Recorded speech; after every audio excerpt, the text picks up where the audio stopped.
तो चलो, ये एक्सरसाइज है एक्टिव पैसिव की तुम्हारी एसपी बख्शी की बुक की लास्ट वाली है, ये वर्कबुक एक्सरसाइज डी।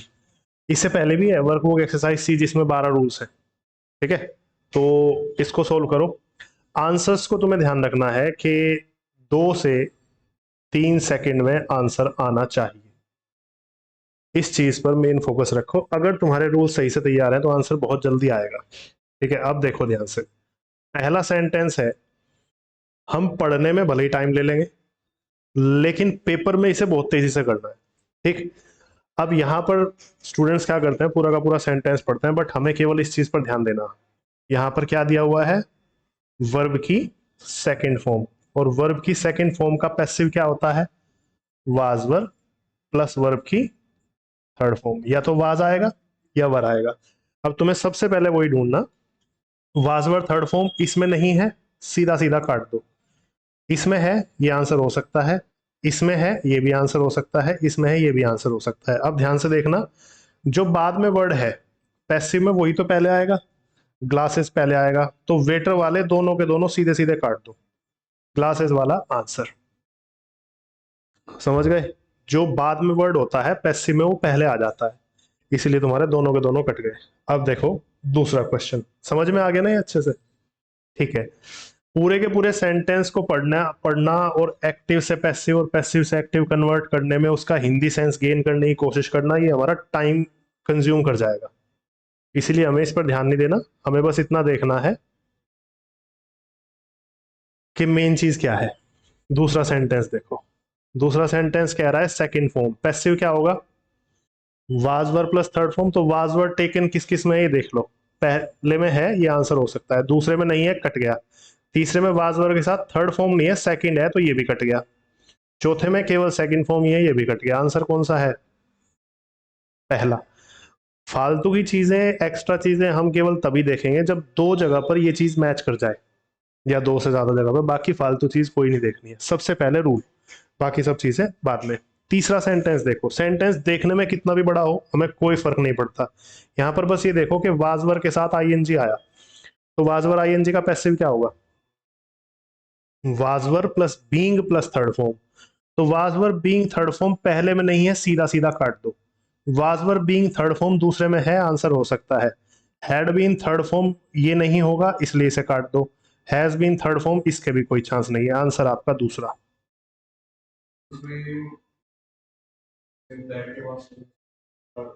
हम्म,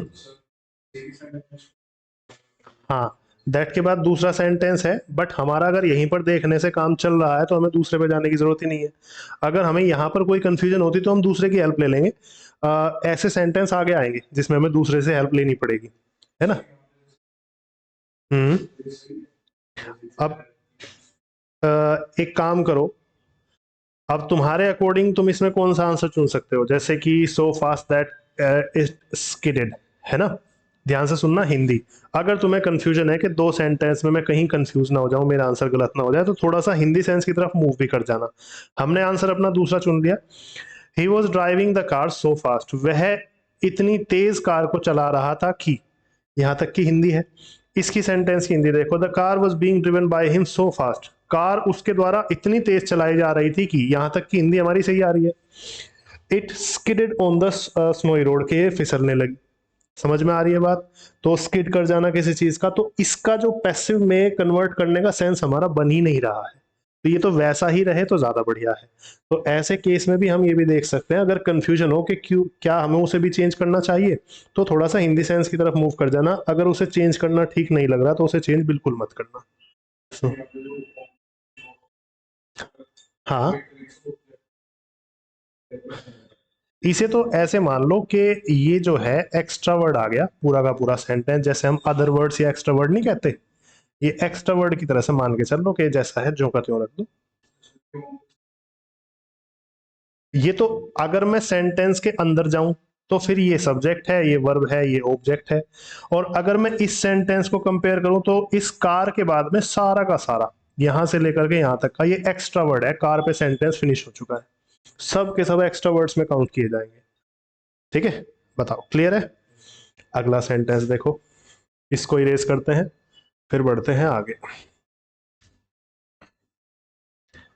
तो आंसर इसका सेकंड था ना। अब फोर्थ क्वेश्चन पे आगे बढ़ते हैं।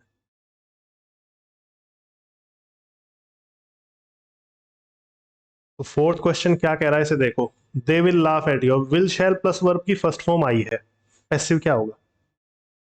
Will shall plus be plus third form किस किस में है ढूंढ लो। इसमें विल शैल नहीं है, सीधा सीधा काट दो।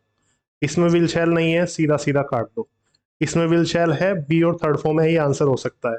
इसमें विल शैल के बाद बी नहीं है बीन दे रखा है, सीधा सीधा काट दो, आंसर तीसरा। इसीलिए मैं कह रहा हूं बार बार कि पेपर में आंसर 2 या 3 सेकंड के अंदर आ जाना चाहिए, पूरा सेंटेंस पढ़ना ही नहीं है। ठीक है, तो ये सारे प्रीवियस पेपर में पूछे गए क्वेश्चंस हैं जो इस बुक में दे रखे हैं। ठीक, अगला क्वेश्चन देखो, क्वेश्चन नंबर 5, यहीं पर देख लो। हर फेस वॉज बॉब्ड, अब वाजवर के साथ थर्ड फॉर्म दी हुई है, कौन सी वॉइस है? पैसिव है। पैसिव का एक्टिव क्या होगा? वाजवर थर्ड फॉर्म का एक्टिव क्या होता है बताओ? केवल सेकंड फॉर्म। तो केवल बोव्ड जिस जिसमें है, केवल वही आंसर होगा। तो देखो, पहले में नहीं है, सीधा सीधा काटो। दूसरे में केवल बोव्ड नहीं है, सीधा सीधा काट दो। तीसरे में बोव्ड है, ये आंसर हो सकता है। चौथे में हैज बीन के साथ आया, ये भी नहीं है, तो आंसर हमारा सीधा सीधा हमारे सामने है, सी आंसर। एक्स्ट्रा मूव करना ही नहीं है हमें। हाँ, इसमें ऑब्जेक्ट छुपाया गया है जो कि हमने एक्स्ट्रा माना है अपनी तरफ से, शी है ना। ऑब्जेक्ट तो खैर था हर फेस, बाय प्लस सब्जेक्ट आया था, बाय हर या कुछ भी है, वो हमने अपनी तरफ से मान के यहाँ पे लिख दिया। एक्स्ट्रा चीजें हमें सबसे बाद में देखनी है। अगर मेरे पास में दो ऑप्शन में बोव्ड आता है ना, या बाउड, जो भी इसे तुम प्रोनाउंशिएट करो, अगर दो में ऑप्शन में आ जाता तब मैं बाकी की चीजों पर ध्यान देता, लेकिन ये केवल एक में ही है मेरे पास में, तो सबसे पहले तो हमें रूल ही देखना है। डन। चलो, तो ये चीज मैं बार बार तुम्हें कहूंगा, आंसर 2 या 3 सेकंड में केवल उसी का आ सकता है जिसे चार्ट बनवाया था ना मैंने, वो चार्ट अगर अच्छे से याद हो एक्टिव पैसिव का, और उसके रूल्स भी तुम्हें ठीक से अप्लाई करने आते हो। अदरवाइज पेपर में एक्टिव पैसिव और डायरेक्ट इनडायरेक्ट में कंफ्यूजन भी हो जाएगी, ये भी हो सकता है ना। छठा सेंटेंस देखो, had plus been plus third form दिया गया है। हैड बीन थर्ड फॉर्म कौन सी वॉइस है? शुरुआत के और बाद के वर्ड से पकड़ने की कोशिश बिल्कुल मत करना, कई बार कंफ्यूजन होती है। केवल मेन रूल देखो, हैड बीन थर्ड फॉर्म है, पैसिव है, एक्टिव क्या होगा? बीन हटेगा, हैड का हैड ही रहेगा, बीन हटेगा, पास्ट का पास्ट ही रहेगा। तो जिसमें बीन ना हो, हैड नॉट डेकोरेटेड किस किस में ढूंढो। हैड नॉट डेकोरेटेड इसमें नहीं है, काट दो। हैड नॉट डेकोरेटेड इसमें नहीं है, काट दो। हैड नॉट डेकोरेटेड इसमें नहीं है, काट दो। हैड नॉट डेकोरेटेड इसमें है, आंसर। बात समझ आई? सीधे सीधे काटते चले जाया करो एलिमिनेशन मेथड के तरीके से, या अलग अलग तरीके से कह करके इन चीज़ों को यूट्यूब पर और हर जगह फेमस किया जाता है, बट वास्तव में ऐसा कुछ नहीं है। तुम्हें अगर बेस पता है तो किसी भी तरह के मेथड को लगाने की कोई जरूरत नहीं है, केवल बेसिक रूल अप्लाई करो। ठीक है, तो आंसर है आपका इसका चौथा पार्ट। अब देखो सेवेंथ क्वेश्चन, विल या शैल प्लस हैव प्लस वर्ब की थर्ड फॉर्म आई है, एक्टिव है या पैसिव? एक्टिव है। पैसिव क्या होगा? Will shall have been third form, will shall have been third form इसका पैसिव होगा। तो will shall have been third form पहले में नहीं है, काट दो। Will shall have been third form दूसरे में नहीं है, काट दो, इसमें विल शैल गायब है। Will shall have been third form तीसरे में नहीं है, काट दो। Will shall have been third form चौथे में, आंसर। बताओ, क्या कोई कंफ्यूजन या कोई इरिटेशन हो रही है क्वेश्चन को देख करके? बिल्कुल सही जा रहा है। चलो, अगला क्वेश्चन देखो। मैं इसीलिए कह रहा था कि ये एक्सरसाइज ईजी है ना, ये एक्सरसाइज तुम्हें भारी नहीं पड़ेगी बिल्कुल भी, अगर तुम्हें टेंस आते हैं तो। अगला देखो, अब पेपर में जैसे देखो स्टेनो है या सीपीओ है या क्या कहते हैं सीजीएल है, इनमें क्वेश्चंस आते हैं। अगर 20 क्वेश्चन आए, इमेजिन करो 20 क्वेश्चन तुम्हारे सामने है पेपर में एक्टिव पैसिव के, तुम्हें क्या लगता है ये सारे के सारे क्वेश्चन कितनी देर में होने चाहिए? हाँ, ये क्वेश्चन जो होते हैं 2 से 3 मिनट के अंदर होना चाहिए, अगर तुम बहुत अच्छे से इसे तैयार कर चुके हो। अगर तुम्हारी इसकी प्रैक्टिस कम भी है ना, तो भी 5 मिनट से ज्यादा इन सारे के सारे 20 क्वेश्चंस में जानी नहीं चाहिए। समझ गए? बच्चे कहेंगे सर 20 क्वेश्चन है तो सर 20 मिनट तो चाहिए ही कम से कम, 1 मिनट का तो एवरेज लगा करके चलो, है ना। लेकिन मैं कहता हूं 15 सेकंड उसके लिए है, एक क्वेश्चन में आंसर चुनने के लिए 15 सेकंड उसके लिए है जिसने बहुत ही कम प्रैक्टिस की हो। जिसने हाई प्रैक्टिस की है उसके लिए तो 2 से 3 सेकंड से ज्यादा ये क्वेश्चन है ही नहीं। तो 2-3 मिनट में सारे हो जाने चाहिए अगर तुम बहुत अच्छे तैयार, और अगर तुम्हारा कम भी तैयार है तब भी तुम्हारे 5 मिनट के अंदर आने चाहिए, 6 मिनट लगनी नहीं चाहिए। ठीक है, यहां से टाइम बचाना है। आगे देखो अगला क्वेश्चन क्या कहता है। मस्ट प्लस फर्स्ट फॉर्म आया है, modal verb plus first form. यहां पर भी कैन प्लस क्योर आया है, modal verb plus first form आया है। दोनों जगह modal verb plus first form है। पैसिव क्या होता है इसका, modal verb plus be plus verb की थर्ड फॉर्म। तो मस्ट बी एंड्योर्ड और कांट बी क्योर्ड, ये ढूंढ लो किस किस में है। मस्ट बी एंड्योर्ड इसमें है लेकिन इसमें क्योर ही आया है, कैन गायब कर दिया तो आंसर कट गया। समझ गए। अगला देखो, can not be cured must be endured दोनों अप्लाइड है। कैन नॉट बी क्योर्ड और मस्ट बी एंड्योर्ड आगे पीछे है, फर्क नहीं पड़ता, दोनों अप्लाइड है, तो ये आंसर हो सकता है। कांट क्योर्ड में बी काट दिया, सीधा सीधा ग्रामेटिकल एरर, बी के बिना नहीं चलेगा। ऐसे ही कैन का कुड़ आप नहीं कर सकते, कैन का कुड़ आप डायरेक्ट इनडायरेक्ट के चैप्टर में करते हैं, एक्टिव पैसिव के चैप्टर में कभी नहीं कर सकते इस चीज को। तो कैन का कैन ही रहना चाहिए, इसलिए आंसर सेकंड। बताओ कोई कंफ्यूजन हो तो। क्लियर गया। चलो अगला क्वेश्चन देखो, 9th question. Fresh batch of eggs was were collected कौन सी वॉइस है, पैसिव। एक्टिव कैसे होगा, केवल कलेक्टेड दिखना चाहिए, केवल कलेक्टेड जिसमें है आपका वही आंसर होगा। तो केवल कलेक्टेड पैसे में नहीं, पहले में नहीं है, काट दो। केवल कलेक्टेड दूसरे में है, हो सकता है। तीसरे में केवल कलेक्टेड नहीं है, काट दो। चौथे में भी केवल कलेक्टेड नहीं है, काट दो। आंसर कौन सा है, सेकंड। बताओ क्या कोई समस्या है, क्लियर गया। चलो अगला क्वेश्चन देखो, इसको इरेज करते हैं और अगला क्वेश्चन स्टार्ट करते हैं। ये मत सोचना कि तुम्हें जो करा रहा हूं वो तो बहुत इजी है और पेपर में बहुत ही भारी आ जाएंगे, ऐसा कुछ नहीं है। बिना बात की इमेजिनेशन करना बिल्कुल बंद कर दो। इजी क्वेश्चंस पूछे जाते हैं, बट बस आपकी नॉलेज को टेस्ट किया जाता है कि आपको आता ही है या नहीं। आपको कंफ्यूज करना किसी का पर्पज नहीं होता, बस आपको टेस्ट करना आपका एग्जामिनर का पर्पज होता है। 10th क्वेश्चन कहता है, is are am going to build, बनाया जाने वाला है ना, they are going to build, वे बनाने वाले हैं एक नया एयरपोर्ट, किसके पास, पुराने वाले के पास, नियर दी ओल्ड वन। पुराने वाले एयरपोर्ट के पास वे एक नया एयरपोर्ट बनाने वाले हैं। क्या आंसर लगता है क्या होना चाहिए, new airport going to be build. पहली चीज ध्यान से देखना, आईएनजी कभी भी बिना हेल्पिंग वर्ब के नहीं आ सकता, तो ग्रामेटिकल एरर हो गया। यहां पर इज आर एम होना चाहिए था, मैं टू बी बिल्ड कर सकता था क्योंकि तुम्हें मैंने to be plus third form बता रखा है इसका, लेकिन इज आर एम के बिना सेंटेंस अधूरा है, आईएनजी बिना हेल्पिंग वर्ब के नहीं आ सकती। दूसरी चीज, इज आर एम बीइंग अगर मैं लगाता हूं तो आईएनजी इसी में तो था, तो इसके बाद गोन आना चाहिए था, बिल्ड का यहां पे क्या काम है, बात समझ में आई। अगर मैं इज आर एम बीइंग लगाऊं तो जिसमें आईएनजी लगा था वही तो थर्ड फॉर्म बनेगी, बिल्ड का क्या काम है, बिल्ड तो टू के पास थी, वो तो टू के साथ अलग से रहती, तो ये भी कट गया। बात समझ आई। अगला देख लो, is are am going to build, तो यहां पर ध्यान से देखोगे तुम, यहां पर विल शैल का कोई काम नहीं है, वे बनाने वाले हैं, यहां पर विल शैल फ्यूचर का कोई काम नहीं है, प्रेजेंट में दे रखा है, तो ये भी आपका कट गया सीधा सीधा। अब इज आर एम गोइंग, एक तो पूरी तरह से वैसे ही दे दिया हमें, चलो ठीक है, दे था तो आर दे रखी थी, ए है तो इस दे दिया, ये भी पूरी तरह से ठीक है। अब हमने क्या कर दिया, टू प्लस फर्स्ट फॉर्म का to be plus third form कर दिया। यही एकमात्र ऐसा क्वेश्चन है जो ग्रामेटिकली ठीक है, बाकी सारे ग्रामेटिकली गलत हैं, तो उनमें से कोई भी आंसर नहीं हो सकता। एक बार हिंदी भी चेक कर लो, तुम्हें इससे पता भी लग जाएगा। A new airport is going to be build, एक नया एयरपोर्ट बनाया जाने वाला है, नियर दी ओल्ड वन, पुराने वाले के पास में, बाय देम छोड़ रखा है, उनके द्वारा छोड़ रखा है। मैंने तुम्हें बता भी रखा है कि बाय प्लस सब्जेक्ट देता नहीं है, समझ गए। कोई प्रॉब्लम, क्वेश्चन बिल्कुल क्लियर है। चलो नेक्स्ट क्वेश्चन देखते हैं, क्वेश्चन नंबर 11। 11th क्या कहता है, Rosemary was moved to tears, वो रोने लगी at the sight of the miserable beggar, जो दृश्य था उस दयनीय भिखारी का, जैसा वो लग रहा था, तो उसे देख करके, उस दृश्य को देख करके वो रोने लगी। तो was were plus third form है, कौन सी वॉइस है? पैसिव है। तो एक्टिव में क्या होगा? केवल मूव्ड।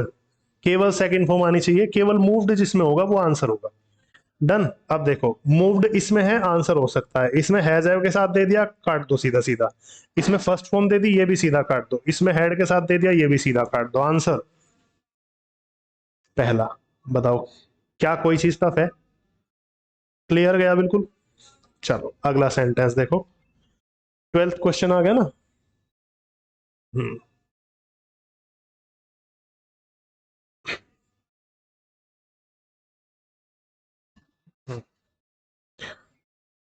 हम्म। 12th क्वेश्चन पढ़ो आराम से। 40+ क्वेश्चन है, मैं थोड़ा स्पीड में इसीलिए चल रहा हूं क्योंकि मैं एक्सपेक्ट करता हूं तुमसे कि तुम्हें टेंसेस, एक्टिव, पैसिव्स पूरा चार्ट याद होगा। 12वां क्वेश्चन है, 12th क्वेश्चन है, कुड प्लस वर्ब की फर्स्ट फॉर्म पैसिव क्या होगा? Could be plus third form, that means could be passed होना चाहिए। तो कुड बी पास्ड, इसमें बीन है, बी नहीं है, काट दो। कुड बी पास्ड, ये आंसर हो सकता है। कुड बी पास्ट का यहां पे कोई चांस नहीं है, पास्ट होना चाहिए। अगला है कुड बी पास्ट, तो हमारे कौन से क्लैश कर रहे हैं? एक तो दूसरा और एक चौथा। पहला और तीसरा हमने सीधा सीधा काट दिया। अब हमें एक्स्ट्रा चीजें देखनी होगी, ठीक है। यहां पर हमें क्या दे रखा है? यू दे रखा है सब्जेक्ट। तो आप जब इसे बाय में ले जाएंगे पैसिव में, तो बाय यू ही तो करना होगा। बाय एनीवन के कोई चांस नहीं है, तो इसलिए इसे भी काट दो। बाय प्लस सब्जेक्ट हम छोड़ देंगे लेकिन बदलेंगे नहीं, तो इसलिए आंसर चौथा। क्लियर? फोर्थ आपका आंसर हो गया। 13 देखो। डोंट सब्जेक्ट, डोंट से या ऐसे कह लो कि वर्ब से शुरू हुआ सेंटेंस, तो इंपेरेटिव हो गया। तब इंपेरेटिव सेंटेंसेस के रूल्स ध्यान करो और उसके अकॉर्डिंग बताओ। Subject plus object, sorry, verb plus object दिया गया है, केवल इंपेरेटिव और पहचानो आंसर। तो don't subject the animals to cruelty, animals को के साथ क्रूअल्टी, क्रूअल्टी मत करो, ठीक है, उनके साथ निर्दयता मत करो। सीधे सीधे इंस्ट्रक्शंस हैं, सुझाव है। तो सुझाव के लिए हमारे पास कौन सी मॉडल वर्ब होती है? ये नहीं करना चाहिए, शुड होती है। तो इसके लिए शुड बी वाला ऑप्शन देखो कहां कहां पर है। इजारम, इजारम के साथ थर्ड फॉर्म करूंगा तो प्रेजेंट का तो यहां चांस है नहीं। विल शैल करूंगा, फ्यूचर का भी कोई चांस नहीं है। यहां भी विल शैल आया, यहां भी कोई चांस नहीं है। बचा कौन सा? Should.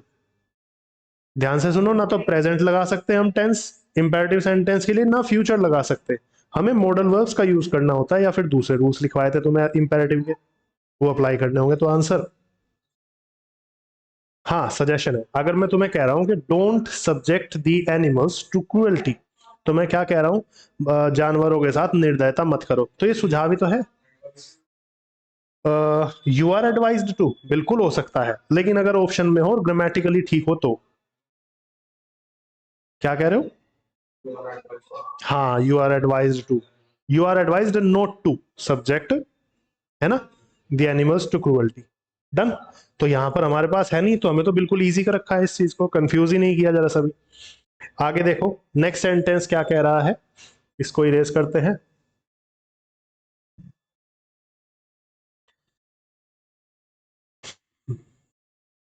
Fourteenth sentence and 15th sentence.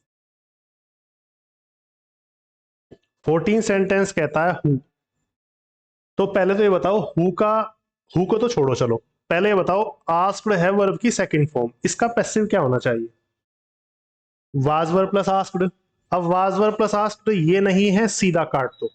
Have been asked ये भी नहीं है, सीधा काट दो। वाज वर आस्क्ड इसमें है और वाज वर आस्क्ड इसमें है। कई बार बच्चे कंफ्यूज हो जाते हैं कि सर हु हुम को चेंज करने में थोड़ी दिक्कत आती है, ठीक है।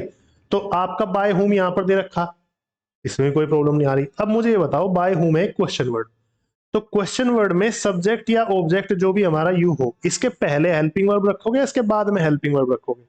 पहले रखी जाएगी, तो आंसर कौन सा होगा?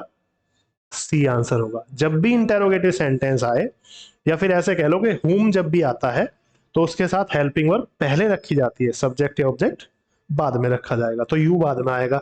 इसकी जो आंसर की दे रखी है बुक की, उसमें डी आंसर दिया हुआ है। और बच्चे क्या सोचते हैं कि डी कैसे दे दिया? तो मैं तुम्हें बता रहा हूं, आंसर्स कभी कभार मिसप्रिंट होते हैं, तो उससे परेशान नहीं होना। आंसर इसका सी ही है।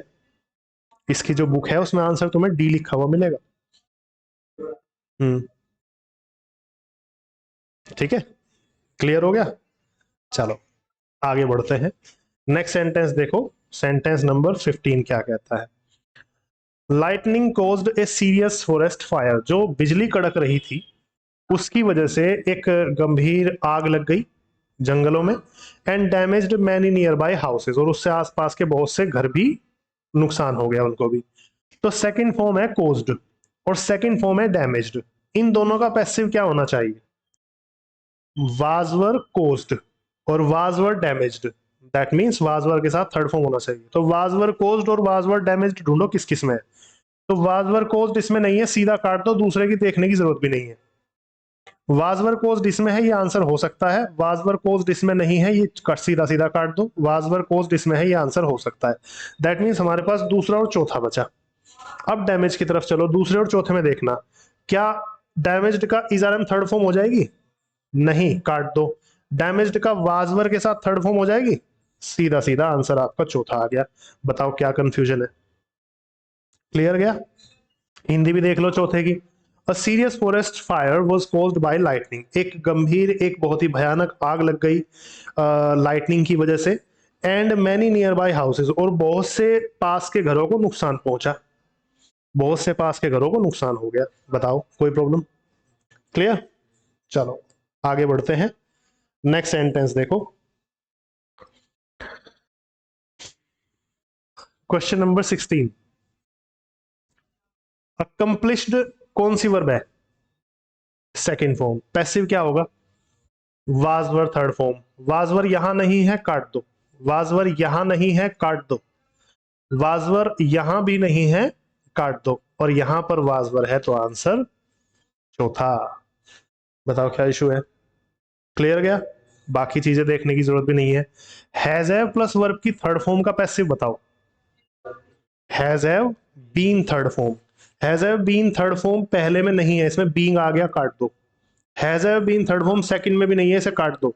जिस बच्चे को डायरेक्ट इनडायरेक्ट और एक्टिव पैसिव में कंफ्यूजन होगी वो दूसरा लगा सकता है आंसर। क्लियर बोल रहा हूं। यहां पर हैज हैव ही रहना चाहिए, वॉइस में प्रेजेंट का प्रेजेंट ही रहता है, नरेशन में प्रेजेंट का पास्ट हो जाता है। तो हम नरेशन में नहीं, अभी वॉइस में है। अब has have been third form इसमें है, ये आंसर हो सकता है। यहां पर वाज वर थर्ड फॉर्म है, ये भी काट दो। तो आंसर कौन सा हो गया? सी आंसर हो गया। सीधा सीधा है। ठीक है, आगे देखो। वाजवर प्लस वर्ब की थर्ड फॉर्म है, वॉइस चेंज करके क्या आएगा?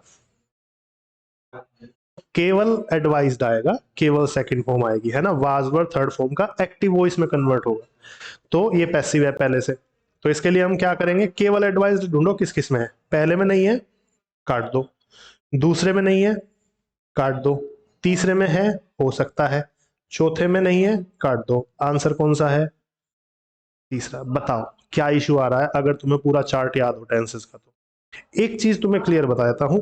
जैसे हम कह रहे हैं हम बिल्कुल इजीली चल रहे हैं आराम से, तो कई बार बच्चों के मन में क्वेश्चन आता है तो सर आप करा रहे हो इजी इजी से है। तो मैं तुम्हें एक बात बताता हूं। अगर 20 क्वेश्चन आए ना, जिन टेंसेस को हम बदलते हैं एक्टिव से पैसिव या पैसिव से एक्टिव, तो ये मानना 18 से 19 सेंटेंस केवल टेंस के होंगे, जो कि यही वाले हैं जो बहुत इजी है। समझ गए? केवल एक आधा सेंटेंस ऐसा होगा जो टेंस से हटके होगा। जैसे अभी इंपेरेटिव आया था, इंपेरेटिव आया था ना, तो टेंस से हटके था। तो एक या दो सेंटेंस ही ऐसे होंगे 20 में से जो हटके होंगे, और बाकी 17-18 सेंटेंस 19 सेंटेंस केवल टेंस के हैं। तो मैं फिर से रिपीट कर रहा हूं, पूरे के पूरे 20 क्वेश्चन 2 से 3 मिनट या 5 मिनट के अंदर हो जाने चाहिए। यही बात तुम ध्यान रखो। डरने की बिल्कुल जरूरत नहीं कि क्या पता टफ सा आ जाए, बिल्कुल नहीं आता। एक्टिव पैसिव कभी टफ नहीं आते, हमेशा इजी आते हैं। केवल एक या दो क्वेश्चन ऐसे होते हैं जिन पर हमें सोचने में थोड़ा सा मजबूर होना पड़ता है। ठीक है, चलो तो इसको इरेज कर दूं।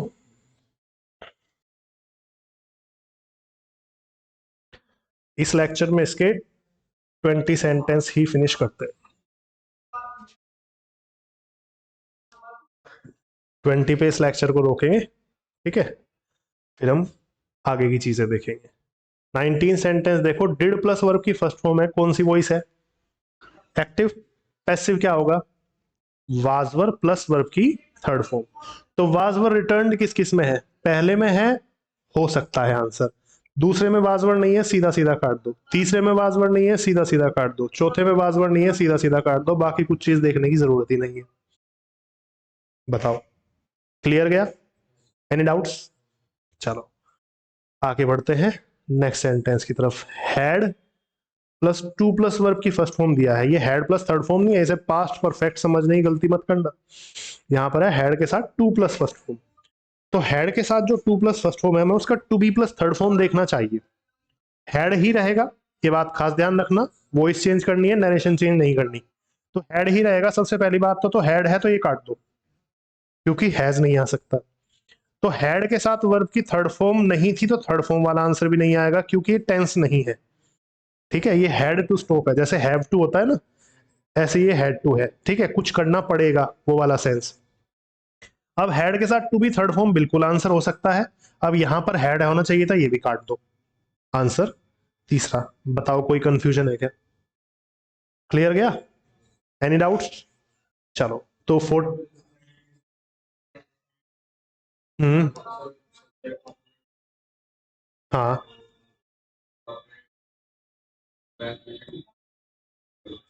When will you come? अच्छा। हम्म,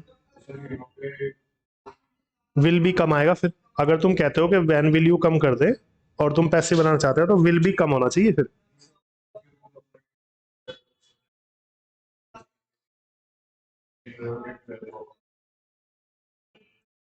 अफर्मेटिव का इंटेरोगेटिव का अफर्मेटिव बनाना वो केवल वहां पे होता है जहां पर हु हुम होता है, या वॉट वगैरह के कुछ सेंटेंस में ऐसा होता है। यहाँ पर ऐसा कोई किस्सा नहीं है। यहाँ पर सब्जेक्ट भी मौजूद है, ऑब्जेक्ट भी मौजूद है। जब सब्जेक्ट ऑब्जेक्ट में से एक चीज मिसिंग होती है, केवल तब ऐसा करते हैं। मोस्टली तो नहीं होता है, केवल गिने चुने तीन चार क्वेश्चन वर्ड्स हैं, उनके साथ ज्यादा होता है, और वो मैंने हु हुम वाले टॉपिक में तुम्हें क्लियर किया है। वॉट भी हो सकता है, विच भी हो सकता है ना। दो तीन है जिनके साथ में ये काम हो सकता है। वैसे तुम्हें देख करके पता चल जाएगा कि हाँ, यहाँ पर क्या चीज मिसिंग है, क्या चीज है। यहाँ पर दोनों चीज थी, तो हमें ऐसा कुछ करना ही नहीं है। हम्म, हाँ बिल्कुल। वो तो तुम्हारी इजीनेस के ऊपर है कि तुम कैसे चलते हो उस चीज को, है ना। तुम्हें तुम्हारी ईज है कैसे काम करना है।